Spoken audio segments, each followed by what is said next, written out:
Admiral Kim stood on the command deck of the Hegemony flagship, the Eternal Glory, his scales shimmering with pride as he watched the battle unfold on the massive holographic display. The last human defense line at Jupiter's orbit was collapsing exactly as predicted. Human ships, small, primitive things compared to the Hegemony's massive vessels, were breaking formation and fleeing. "Another glorious day for the Hegemony," said Commander Choi, Kim's most trusted advisor. "The humans fight well for primitives, but even their stubborn resistance has limits." Kim nodded, his four eyes blinking in sequence, a gesture of satisfaction among his species. 10 years of war, and finally we break them. Their tactics were unpredictable at first. Unpredictable, but ultimately futile, added Choi. Our fleet outnumbers theirs 5-1. Our technology is centuries ahead. It was always a matter of time. The command deck buzzed with activity as officers from various species of the 17-world hegemony worked at their stations. The hegemony had stood for 8,000 years, expanding through the galaxy, bringing planets into their fold, willingly or otherwise. Earth had been different. When the hegemony scouts first discovered the blue planet 50 years ago, they had expected the usual submission.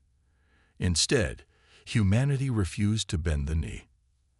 "Admiral, the human command ship has been destroyed," reported an officer. "Their fleet is in full retreat." A cheer went up across the deck. Kim raised a clawed hand for silence. "Send the report to High Command. The human resistance is broken. We will begin our approach to Earth in 12 hours. Kim turned to look at the tactical display showing the solar system. Earth itself, a small blue dot, was now nearly defenseless. The war that had cost the hegemony so many ships and lives was finally ending. On Earth, in a hardened bunker deep beneath the Rocky Mountains, General Song reviewed the incoming battlefield reports with a grim expression that contradicted the data. Around him, the command staff maintained a professional demeanor despite what appeared to be devastating losses. "Jupiter defense line has fallen as planned, General," said Colonel Yoon. Admiral Kim took the bait. "The hegemony believes they've won." Song nodded, reaching for a secure terminal. He pressed his palm against the scanner, then entered a 16-digit code. The screen lit up with a simple message: "Confirm Protocol Lazarus." He hesitated only briefly before pressing confirm. "Send the signal to the Phantom Fleet," Song ordered. "Operation Lazarus is now active. The hegemony will reach Earth's orbit in approximately 36 hours. The Dreadnoughts need to be in position before then." Colonel Yoon looked nervous. "Sir, are we certain this is necessary?" "The casualties were calculated and accepted," Song interrupted. "For 10 years, we've fought this war with one arm tied behind our back. We showed the hegemony exactly what they expected to see: a moderately advanced civilization with limited space combat capabilities. We lost battles we could have won. We deployed outdated technology when we had better, all to maintain the deception. And the deception worked," said Admiral Han, entering the command center. Her uniform bore the insignia of Earth Defense Force's Secret Dreadnought Division, a unit whose existence was known to fewer than 100 people on the planet. "Admiral," Song acknowledged with a nod, "the Phantom Fleet is yours. Are the Dreadnoughts ready?" Han's expression was steel. "They'd been ready for decades, General. The 12 Dreadnoughts have been hiding in the dimensional pocket on the far side of Pluto since the war began. Each one carries enough firepower to glass a continent. The crews are eager for real combat after all these years of drills and simulations. And the hegemony suspects nothing." "Nothing," Han confirmed.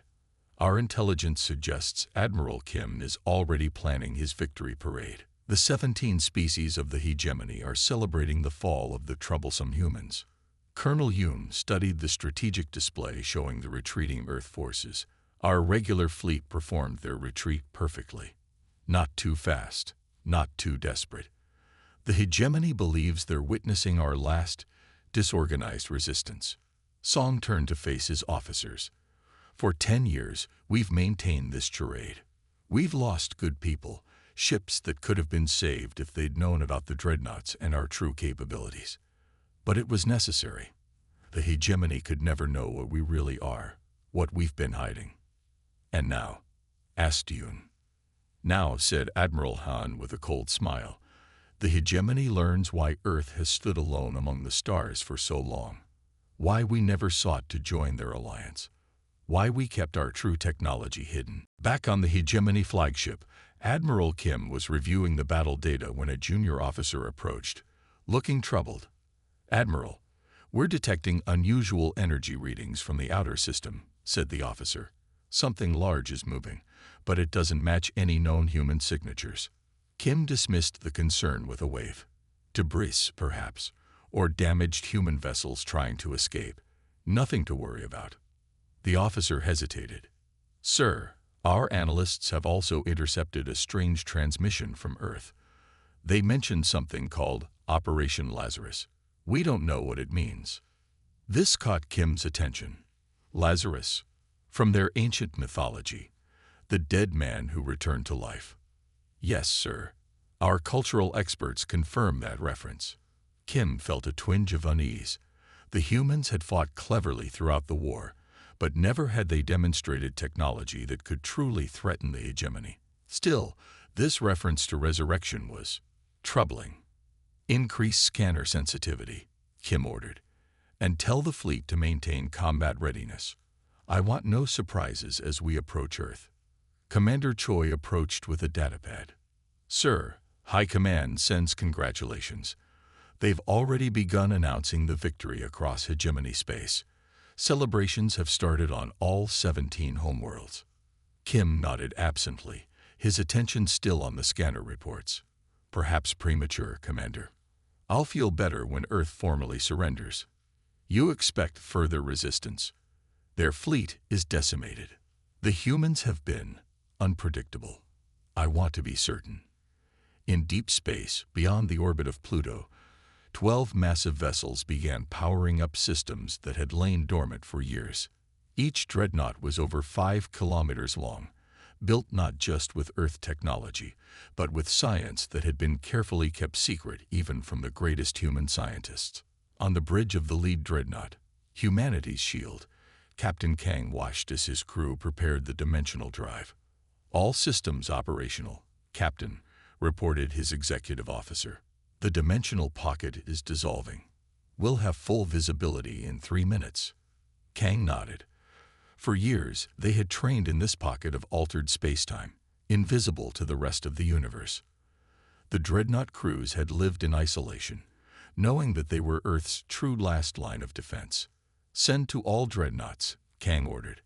Operation Lazarus is active. Primary targets are hegemony command vessels. Secondary targets are their heavy cruisers. Avoid unnecessary casualties, but make our point clear. The hegemony must understand what they've awakened. As the dimensional pocket collapsed, the 12 dreadnoughts emerged into normal space. Their massive hulls, dark and angular, absorbed rather than reflected light. Their weapons systems, powered by technology centuries beyond what Earth had shown the galaxy, hummed to life. Set course for Earth, Kang commanded. Maximum speed. The hegemony thinks they've won. Let's show them how wrong they are. The dreadnoughts accelerated to speeds that would have been impossible according to the physics Earth had allowed the hegemony to observe. They moved like predators toward the unsuspecting hegemony fleet, ready to turn a celebration into a revelation. The real war was about to begin. Science Officer Park stood quietly at her station on the bridge of the hegemony flagship, Eternal Glory, analyzing the strange data appearing on her screens. While the rest of the crew celebrated their imminent victory over Earth, Park's attention was fixed on sensor readings that made no sense. Admiral Kim, she finally said, her voice cutting through the jubilant atmosphere. I'm detecting unusual energy signatures at the edge of the solar system. Admiral Kim turned from his conversation with other officers. What kind of signatures, Officer Park? Unknown, sir. Park adjusted her instruments. They appeared suddenly, like ripples in spacetime. Nothing in our database matches the pattern. Kim frowned. The hegemony prided itself on having cataloged every known natural phenomenon in the explored galaxy. Natural anomalies, perhaps. Solar flares. Asteroid collisions. No, sir. Park's four-fingered hands moved deftly across her console. These are structured energy patterns. They appear and disappear at regular intervals, almost like pulses. Commander Choi approached, looking over Park's shoulder at the readings. Could it be some kind of human weapon? The last desperate attempt. Park shook her head. Human technology shouldn't be capable of this. According to all our intelligence, they lack the scientific understanding to manipulate space-time fields. You sound uncertain, Officer Park, Kim noted. Park hesitated before speaking. Unlike most hegemony officers who saw humans as merely another species to be conquered, Park had spent years studying Earth's history and culture. Sir, there are inconsistencies in our intelligence about humans. Their technological development doesn't follow the normal patterns we've observed in other species. Explain, Kim ordered. Humans went from primitive flight to landing on their moon in less than 70 years. They developed nuclear weapons after only a few decades of understanding atomic theory. Their advancement curve is unusually steep. Kim considered this. You believe they've been hiding more advanced technology? I'm not certain, sir, but these readings, Park pointed to her screen. They suggest capabilities far beyond what we've seen from human ships so far. At the same time, in the communications section of the flagship, Analyst June was picking up fragmented transmissions from Earth. Lieutenant, June called to his superior. I've intercepted encrypted human communications. Our decoders are struggling, but I've managed to extract some phrases. Lieutenant Ba moved to June's station. What have you found? Repeated references to something called Operation Lazarus. Also phrases like Phantom Fleet and Dreadnought Division. Ba frowned. Dreadnoughts. Our intelligence shows no human vessels of that class. That's correct, sir. The largest human ships we've encountered are their Defender-class cruisers. Nothing approaching Dreadnought size. Ba tapped his communicator. Admiral, we have intercepted concerning human communications. They reference military assets unknown to our intelligence. Admiral Kim called an emergency meeting in the flagship's Strategic Command Center. Around the table sat his senior officers, with Science Officer Park and Communications Lieutenant Ba presenting their findings. So, Kim summarized after hearing their reports, we have unexplained energy anomalies and intercepted communications, suggesting hidden human military assets. What am I to make of this? Park spoke carefully. Sir, I studied human mythology extensively. The name Lazarus refers to a dead man who was brought back to life in their ancient texts. It symbolizes resurrection or the return of something thought lost. You believe this Operation Lazarus refers to some kind of hidden fleet? Asked Commander Choi skeptically. It's possible, Park replied. The energy signatures I detected could be consistent with very large ships emerging from some kind of concealment. Impossible, scoffed Choi. We've mapped the entire solar system. There's nowhere to hide a fleet. Unless, Park said quietly, they have technology we don't understand. Technology they've kept hidden. The room fell silent as the officers considered this unsettling possibility. Admiral, came a voice from the doorway. A junior officer stood there looking alarmed. We've just received reports from our monitoring stations in the Kuiper Belt. They're detecting massive energy signatures moving toward the inner solar system. On Monitoring Station Outpost 7, positioned at the edge of the solar system, Officer Ryu watched in growing horror as his sensors lit up with activity. Are you seeing this? He asked his colleague, Officer Moon. Moon nodded, her eyes wide. Multiple objects, moving at incredible speed. Size estimates are, this can't be right. The station's primitive AI calculated mass and energy readings from the approaching vessels. The numbers were beyond anything the officers had seen before. We need to alert the fleet, Ryu said, reaching for the communications panel. Before his hand touched the controls, the station shuddered violently. What was that? Moon gasped. Ryu checked his instruments. Some kind of scanning beam. It passed through our shields like they weren't even there. The communication system suddenly activated on its own. A calm, human voice spoke through the speakers. Hegemony Monitoring Station. This is Captain Kang of Earth Defense Force Dreadnought, Humanity's Shield. Stand down, and you will not be harmed. Resist, and we cannot guarantee your safety. Ryu and Moon exchanged terrified glances.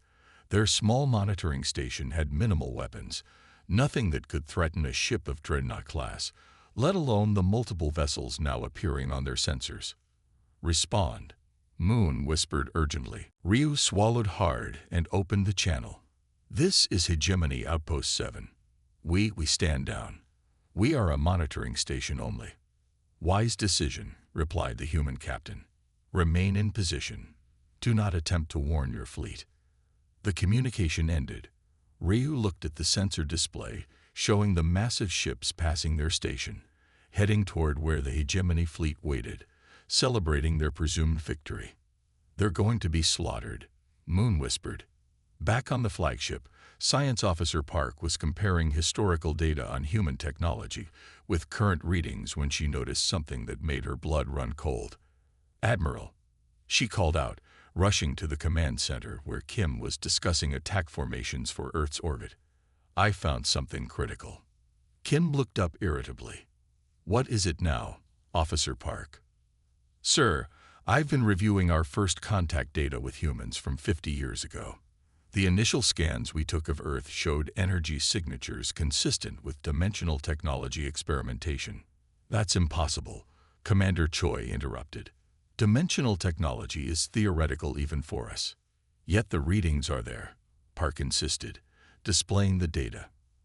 At the time, our analysts dismissed it as instrument error because we couldn't believe a species at Earth's development stage could be working with such advanced concepts. But look at these patterns. She displayed the old readings side by side with the current anomalies. They match, Kim said slowly, his confidence visibly shaken. Yes, sir. And there's more. In human historical records, there are unexplained gaps in their scientific development. Periods where they seemed on the verge of breakthroughs, then suddenly changed direction or abandoned promising research. What are you suggesting, officer?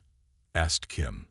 I believe they've been concealing their true capabilities, sir, deliberately appearing less advanced than they are. The Admiral's communicator chimed urgently. Admiral, we've lost contact with all our outer system monitoring stations. Kim's expression darkened. Battle stations, all ships to combat readiness. Whatever the humans are hiding, we're about to find out. As alarms blared throughout the Hegemony fleet, the first massive energy signatures began appearing at the edge of their sensor range. Enormous ships emerging from what appeared to be tears in the fabric of space itself. The celebration was over. The real battle was about to begin. Admiral Kim paced the bridge of the eternal glory, his claws clicking against the polished floor. 6 hours had passed since they lost contact with their advanced scouts. The celebration mood aboard the flagship had vanished, replaced by a tense silence broken only by the beeping of sensor equipment and hushed conversations among the crew. Still no response from Scout Group Delta. Kim asked, though he already knew the answer. No, Admiral, replied Communications Officer Yoon. All 8 scout vessels remain unresponsive. Their last transmission indicated they were investigating an anomaly near Neptune's orbit.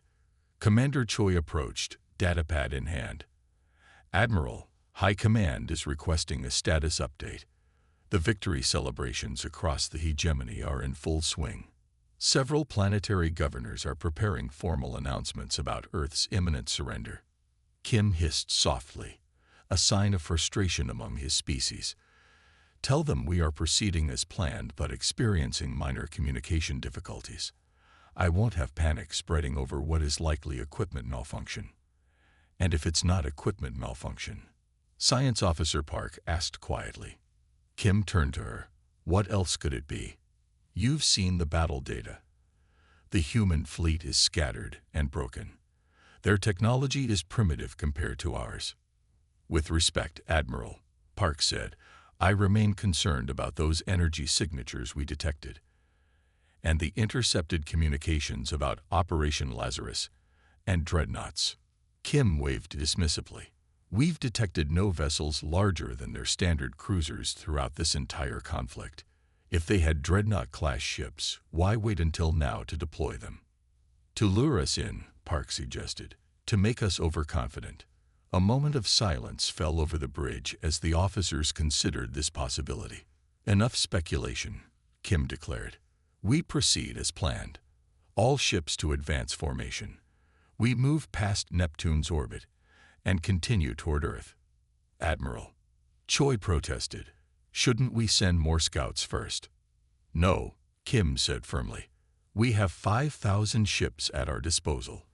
Whatever took out our scouts, be it technical failure or human trickery, cannot stand against the full might of the hegemony fleet. The orders went out, and the massive armada began moving deeper into the solar system.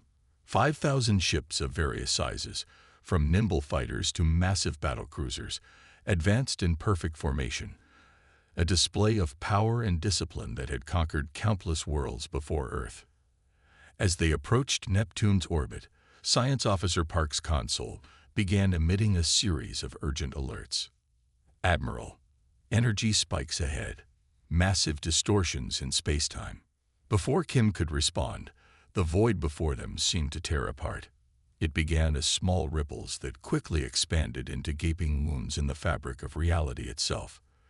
The forward view screen showed the impossible sight, space itself peeling open like torn fabric, revealing a swirling darkness beyond.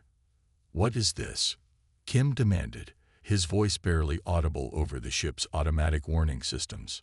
Dimensional ruptures, Park answered, her voice shaking. Someone is creating artificial wormholes directly in our path. Impossible, Choi whispered. No known species has mastered such technology. As the hegemony fleet came to an emergency halt, objects began emerging from the ruptures. First one, then three, then a dozen massive shapes pushed through the tiers in space-time. The bridge fell silent as the objects came fully into view. Ships, but unlike any they had encountered before. Each was enormous, at least 5 times larger than the hegemony's largest battlecruiser. Their hulls were dark, almost black, absorbing rather than reflecting light. Strange energy patterns pulsed along their surfaces, and weapon ports larger than entire hegemony vessels dotted their flanks. Dreadnoughts, Park whispered. How many? Kim asked, his voice steady despite the shock visible in his 4 eyes. Sensors count 12, answered the tactical officer, each one approximately 5 kilometers in length. Their energy signatures are off the scale, Admiral. We have nothing in our database that matches these readings. Communications Officer Yoon suddenly straightened at his console. Admiral, we're receiving a transmission from the lead vessel. Audio and visual. Put it on screen, Kim ordered. The main view screen changed to show a human male in a uniform unlike any they had seen on Earth forces before. It was dark blue with silver trim, bearing insignia that included a stylized Earth with a shield. Hegemony Fleet, the human said calmly. This is Captain Kang of the Earth Defense Force Dreadnought Division, commanding the EDF Dreadnought, Humanity's Shield. Your forces are now surrounded. Power down your weapon systems immediately. Admiral Kim stepped forward. This is Admiral Kim of the Galactic Hegemony Grand Fleet. We do not recognize your authority. The Earth Defense Force has been defeated. Whatever trick this is. This is no trick, Admiral, Captain Kang interrupted. What you've been fighting for the past 10 years was merely our screening force, our defensive fleet. What you see before you is Earth's true military power. As if to emphasize his point, more ruptures opened around the hegemony fleet, with additional dreadnoughts emerging to form a 3-dimensional encirclement.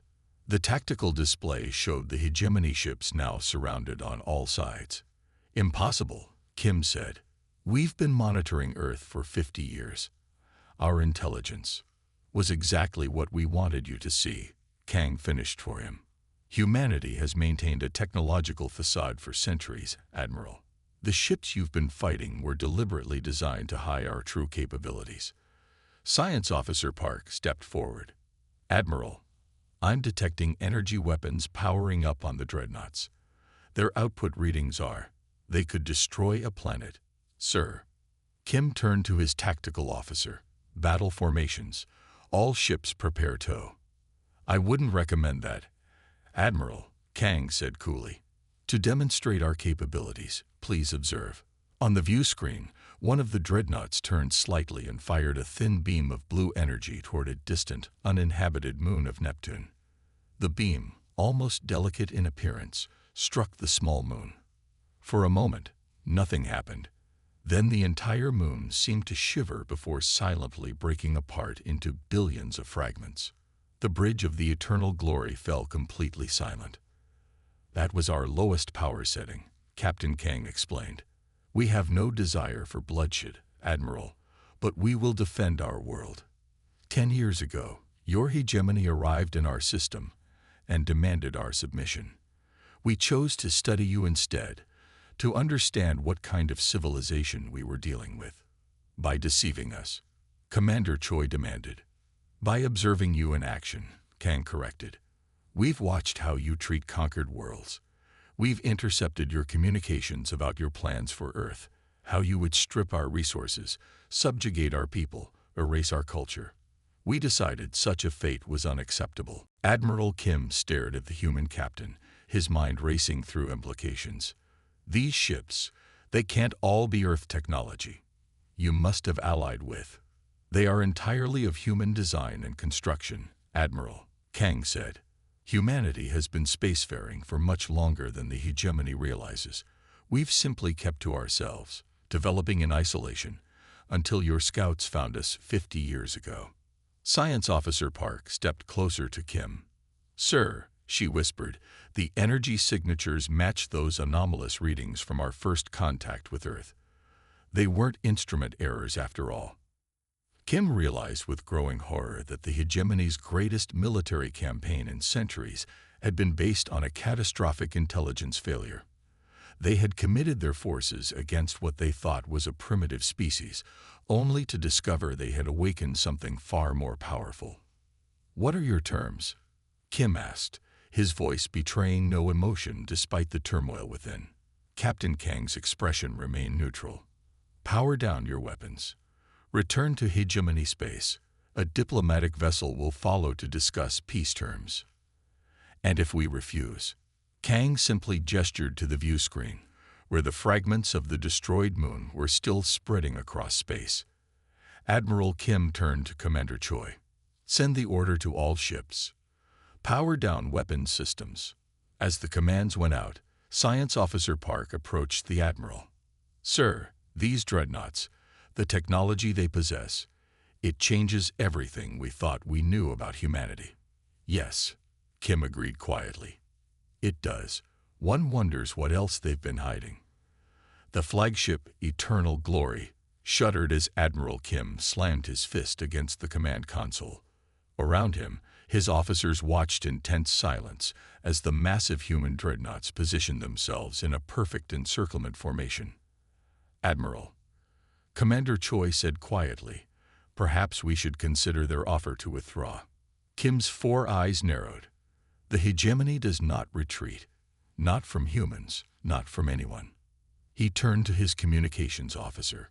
Open a channel to Captain Kang.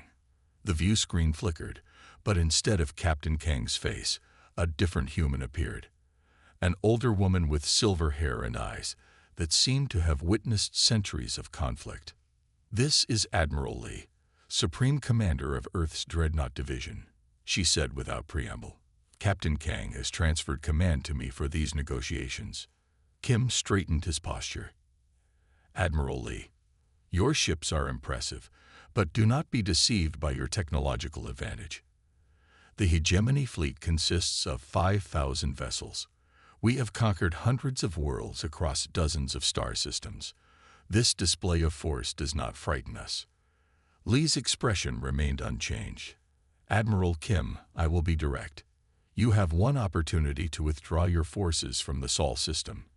Return to hegemony space, and we will send diplomatic representatives to negotiate terms for peaceful coexistence.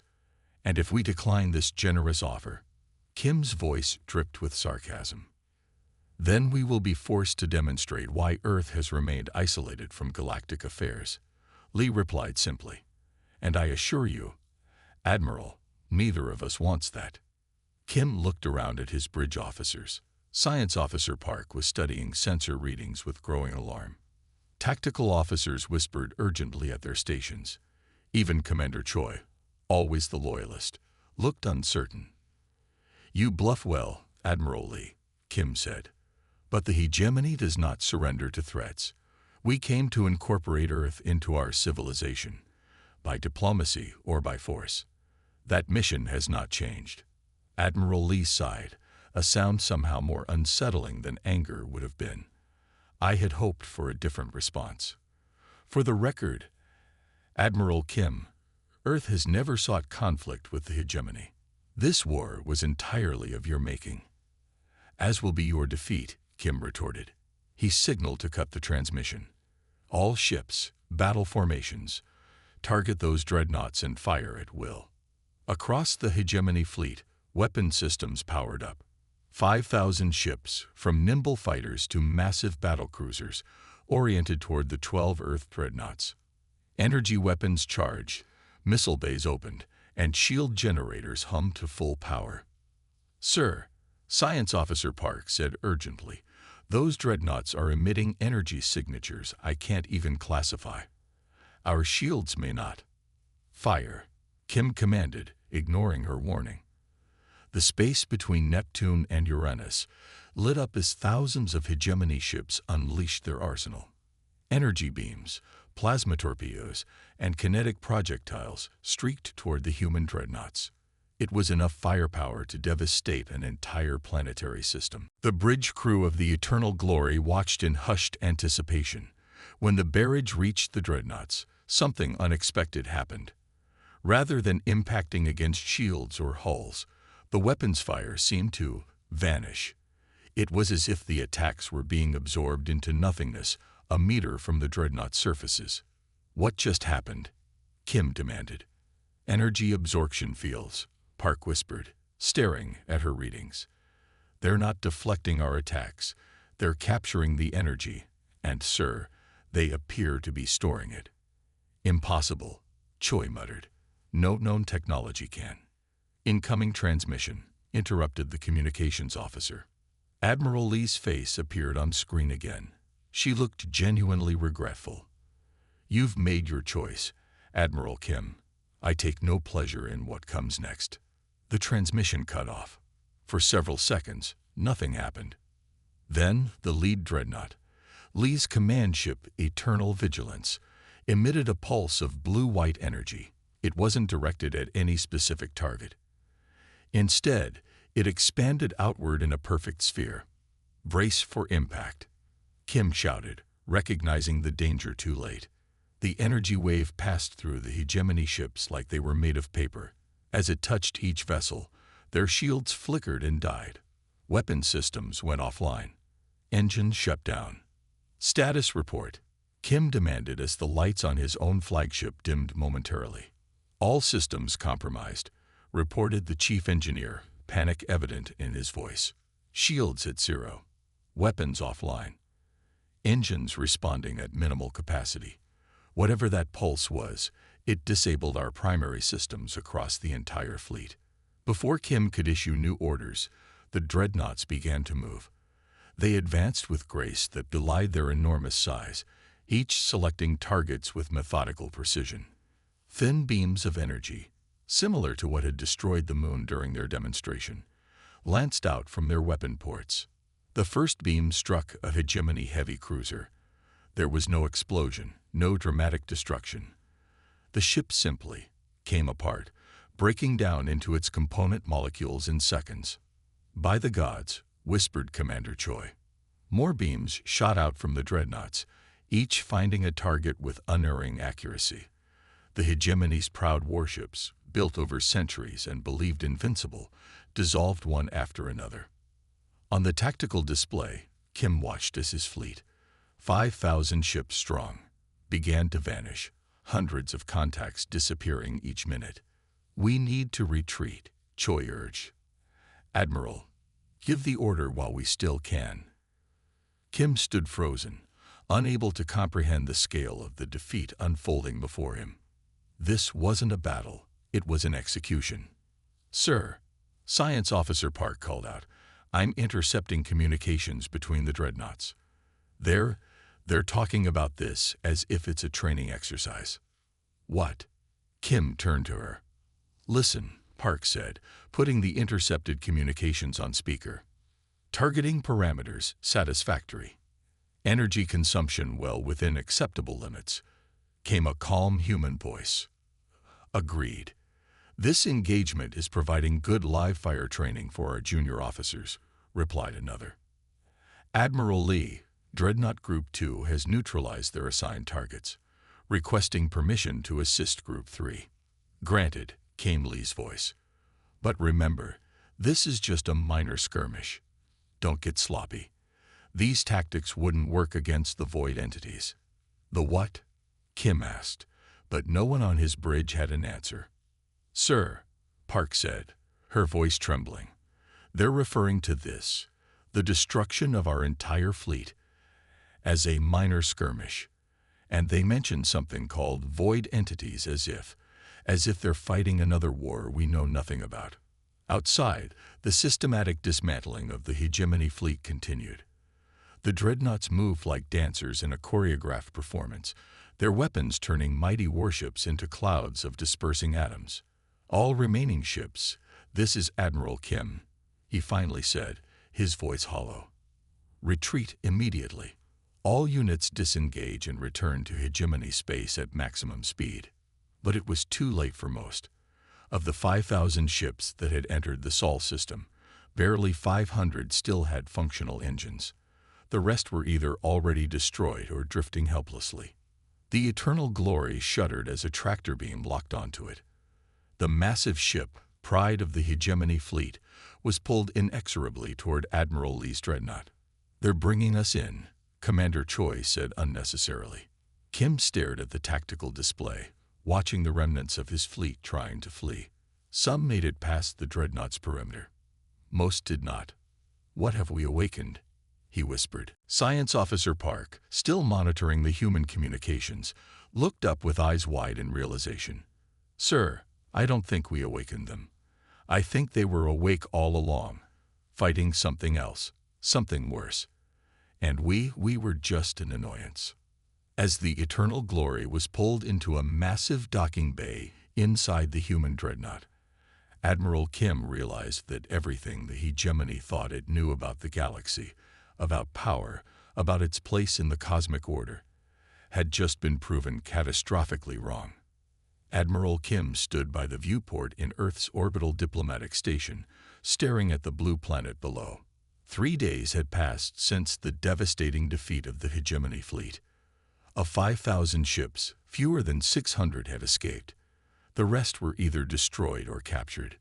Now, as the ranking surviving officer, Kim had been brought to Earth for what the humans called peace talks. Next to him stood Commander Choi and Science Officer Park, both silent as they watched Earth's massive dreadnoughts patrolling the space around the planet. From this distance, the true scale of the vessels was even more apparent, each one larger than the biggest hegemony space stations. "I still don't understand how they hid them," Choi said quietly. "Our surveys of this system were thorough." "Dimensional pocket technology," Park replied. "They were literally storing their fleet in a fold of space-time, invisible to conventional sensors." The door behind them slid open. A human officer entered and bowed slightly.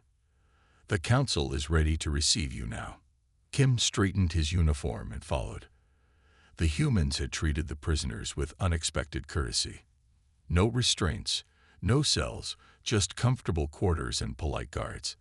It was not how the hegemony would have treated defeated enemies. They were led into a large circular chamber. Around a crescent-shaped table sat 12 humans in various uniforms, representing different branches of Earth's military and government. At the center sat Admiral Lee, her silver hair and weathered face now familiar to Kim. Admiral Kim, Commander Choi, Science Officer Park. Lee greeted them. "Please be seated." As they took their places, Kim noticed something unusual about the chamber. The far wall was transparent, but instead of showing space or the Earth below, it displayed what appeared to be another dimension, a swirling, dark void where strange lights pulsed and moved. "What is that?" Kim asked, unable to contain his curiosity. "That," Admiral Lee said, "is what we've been fighting for the past 3 centuries. We call them void entities. They exist in a dimension adjacent to our own, and have been attempting to break through into our reality for as long as humanity has been spacefaring." The hegemony officers stared at the display in silence. "What you're seeing is a live feed from our defensive perimeter at the edge of the galaxy," explained an older human male. "I am General Hoon, commander of Earth's extra-dimensional defense force. The barrier you see is all that stands between our galaxy and extinction." Kim looked from the display to Admiral Lee. "You expect us to believe that humans have been secretly defending the galaxy from this? Whether you believe it or not doesn't change the reality," Lee replied calmly. "Humanity discovered the void threat 500 years ago, when our early dimensional experiments accidentally created a small breach. We've been fighting them ever since." "But why the secrecy?" Commander Choi asked. "If this threat is real, why not alert the rest of the galaxy? Why not seek allies?" A tired smile crossed Lee's face. "We tried, Commander. 400 years ago, we reached out to the first advanced civilization we encountered, the Arcturians. They saw our technology, particularly our dimensional weapons, and assumed we were the threat. They attacked us, forcing us to defend ourselves." "The Arcturians are extinct," Kim said slowly. "Their civilization collapsed mysteriously almost 4 centuries ago." "Not extinct," Lee corrected. "Defeated. We had no choice. They wouldn't listen. After that disaster, we decided isolation was safer. We would protect the galaxy from the shadows, developing our technology in secret." Science Officer Park leaned forward. "The energy signatures I detected in your first contact records. You were already fighting these entities 50 years ago when we found Earth." "Yes," confirmed General Hoon. "When your scouts arrived, we were in the middle of repelling a major incursion. We had to quickly conceal our true capabilities and present the facade of a less advanced civilization." "Why?" Kim asked. "Why hide your power?" "Because of exactly what happened," Lee said simply. "You saw a planet with resources, decided we were primitive enough to conquer, and attacked. Had you known our true capabilities, you might have launched a preemptive strike with your entire fleet, not just the force you sent. We would have been forced to destroy you completely, which we did not want to do." A holographic display activated in the center of the table, showing a 3-dimensional map of the galaxy. Red dots pulsed at various points along the outer edge. "These," General Hoon explained, "are active breach points where the void entities are currently attempting to enter our dimension. Our dreadnoughts and defensive platforms are holding them back, but the attacks have been increasing in frequency and strength. And while we've been fighting you," Lee added, "we've had to divert resources from that defense. The war with the hegemony has been a dangerous distraction we can no longer afford." Kim stared at the map, trying to process everything he was hearing. "If what you're saying is true, why tell us now? Why not simply destroy our remaining ships and be done with it?" Admiral Lee's expression softened slightly. "Because despite everything, Admiral Kim, humanity does not desire conflict. We need allies, not enemies. The void entities are growing stronger. Our scientists predict a major offensive within the next decade, one that will require every dreadnought we possess, and more. You want the hegemony's help," Kim realized. "We want the entire galaxy's help," corrected General Hoon. "The hegemony with its 17 core worlds and hundreds of colonies, represents the largest unified civilization in our galaxy. You have resources, shipyards, and populations that could be mobilized for defense. A younger human officer spoke up. We're offering you a choice, Admiral Kim. Return to the hegemony with the truth about Earth and the void threat. Help us prepare the galaxy for what's coming. Or we find someone else who will, Lee finished. But time is short, and we would prefer to work with you. Kim looked at his fellow officers. Commander Choi seemed overwhelmed, while Science Officer Park was studying the void display with intense fascination. You realize, Kim said slowly, that the Hegemony Council will find this difficult to accept. We have positioned ourselves as the dominant power in the galaxy for 8,000 years. To learn that we've been unknowingly protected by a species we try to conquer. Pride is a luxury none of us can afford anymore, Lee said firmly. The void cares nothing for our political structures or historical grievances. It will consume us all equally if it breaks through. Kim stood and walked to the transparent wall, studying the swirling darkness beyond. Something moved within it, something massive and formless, yet somehow radiating malevolence even through the barrier. What are they? He asked quietly.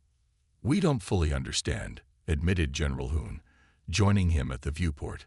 They appear to be non-physical entities that feed on energy, particularly the energy of living beings. They exist in a state that's neither matter nor energy as we understand it. What you're seeing is how our sensors interpret their presence. As they watched, a massive distortion in the darkness pressed against the barrier. The barrier rippled but held. In response, several human dreadnoughts moved into position, firing beams of concentrated energy that pushed the entity back. That, General Hoon said softly, was a small one. Kim returned to his seat, his mind made up. I will take your message to the Hegemony Council. I cannot guarantee they will believe it, or that they will agree to an alliance.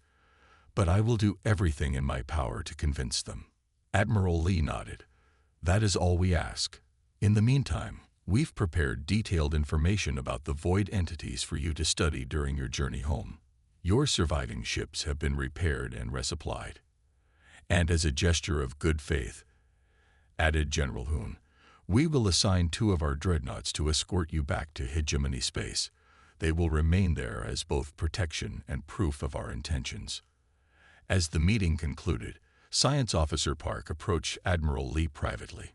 Admiral, may I ask a personal question? Lee nodded. How long have you been fighting this war? A shadow passed over Lee's face. I personally have commanded the Dreadnought Division for 70 years. My grandfather commanded it before me, and his grandmother before him. We are born into this war, Officer Park. Every human knows that our primary purpose is to stand guard at the edge of reality. Park looked troubled. And you've done this alone, all this time? Until now, Lee said, with the first genuine smile Park had seen from her. Perhaps that's about to change. As they left the chamber, Kim looked back at the display of the void one last time. He understood now that the galaxy stood on the edge of a precipice, and that humanity, the species he had sought to conquer, might be its only hope for survival.